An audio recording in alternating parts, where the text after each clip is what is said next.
So hello and welcome to another class of Baby Science. This is Abhishek with you. So today I'm talking about the Pcr efficiency problem. The conventional Pcr which you are using in your lab is decreasing the yield as well as the efficiency. So how to control that, how to increase the efficiency, I'll be talking about that. So generally you have seen that generally you are amplifying smaller fragments of or smaller desired portions of the DNA as a gene. So when you are working with larger size of fragments, that time this conventional PCR method is not so efficient. But you can make that efficient with the different approaches. So first one, from a more than 5 kb fragment, if you are working with in conventional PCR, you will be facing difficulties because the error rate performed by tag polymerase. So tag polymerase is the prime reason or the prime factor here in the error rate, and that in each cycle it is producing more and more errors. How? What type of errors? Suppose you are amplifying this sequence G A A T C A G. This is the desired one. Okay. Now, as the cycle progresses, it will actual amplification or actual complementary should be like this. With every cycle, it should maintain in every cycle.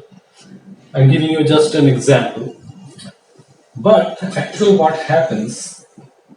I'm writing this sequence again with change. Suppose this C, this T is replaced by G here, and all the things are same now.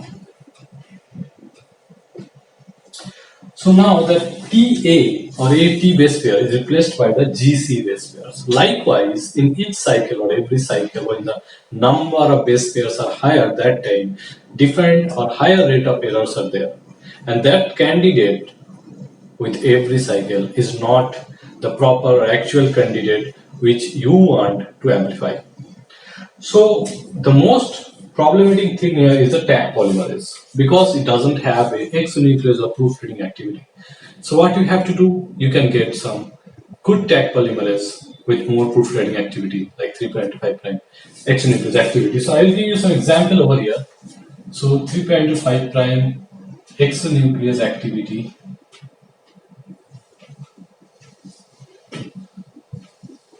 I'll give you some examples like deep vein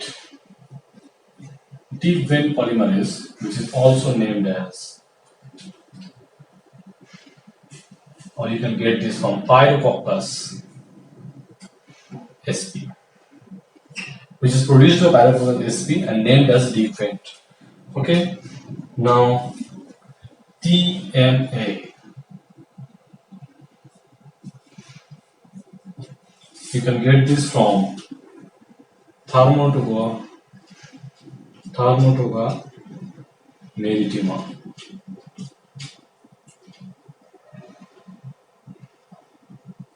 So this is the bacteria name and this is the polymerase name which has the 3' to 5' exonuclease or proofreading activity.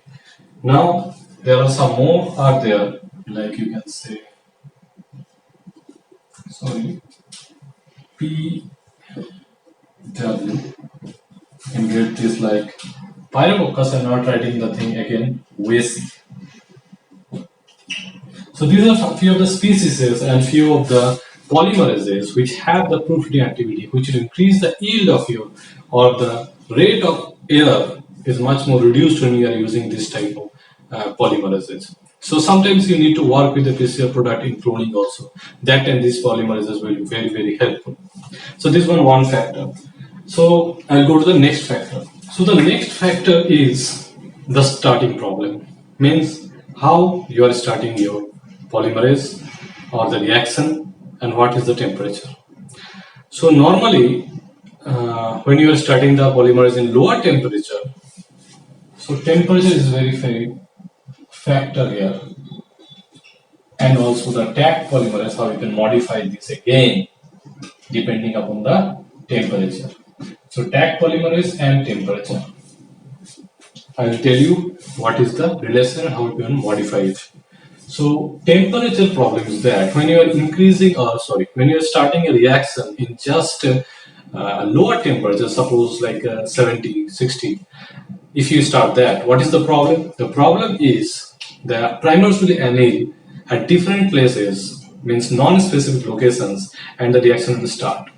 So what will happen from the first or second cycle, from the third or fourth cycle, the rate of error is much more higher and you will never get the desired product. Or you may get the very, very low amount of your desired product. So that's why nowadays we are using hot start PCR. What is that? Hot start PCR. So the initial starting temperature is very high in this hot start PCR. So if you start with this high temperature, what will happen?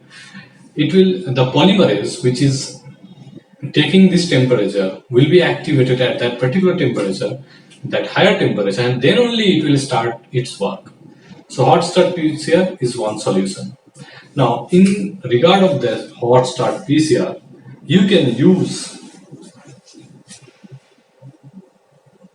Taq antibodies, Taq polymerase antibodies.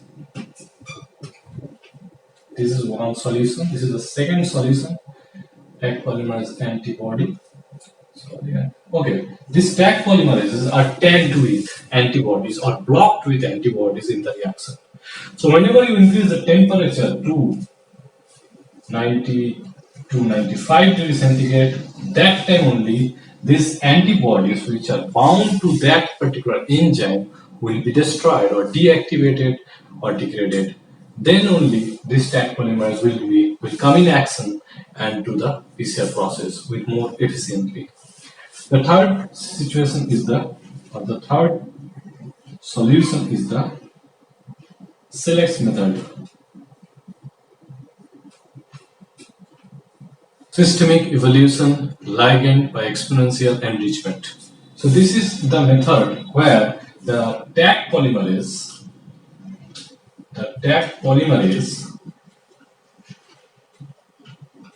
is blocked